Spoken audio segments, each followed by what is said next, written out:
Champion team को अपने दस्ते मुबारक से ट्रॉफी देंगे और जो कैश प्राइज है 100K 1 लाख रुपया कैश प्राइज को तकसीम करने के लिए शिराज की ख्वाहिश पर तकसीम लाएंगे नासिर अकबर साहब एक मरतबा पे ताइल में दोनों साहिबान के लिए ज़हीम साहब और नासिर अकबर साहब।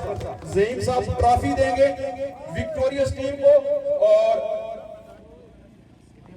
विक्टोरियस टीम को ट्रॉफी अपने दस्ते मुबारक से देंगे सरदार ज़हीम साहब और कैश प्राइज जो 1 लाख रुपया है वो देंगे नासिर अकबर भाई।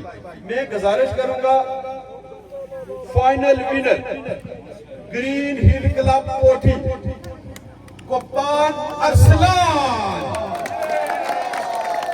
के लिए तालियां। लोकल स्टार है यहाँ, शाबाश Arsalan, well done, well played Arsalan.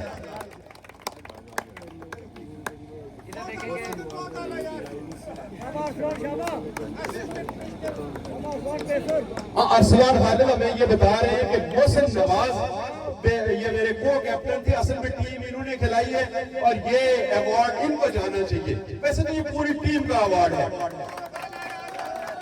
पर अरसलान खालिद क्योंकि अक्सर लोग यहाँ पूल मैचेस के दौरान नहीं थे, इन्होंने नामुमकिन को मुमकिन करके दिखाया। जब परसों के एक मैच में 2 गेंदों पर 2 छक्कों की जरूरत थी तो इन्होंने 2 गेंदों पर 2 छक्के लगा के अपनी टीम को फतह का सेहरा उनके सर पर सजाया। पूरी इस टीम हमारे पास है। बच्चे पीछे चले, बच्चे पीछे चले, शाबाश थोड़ा सा।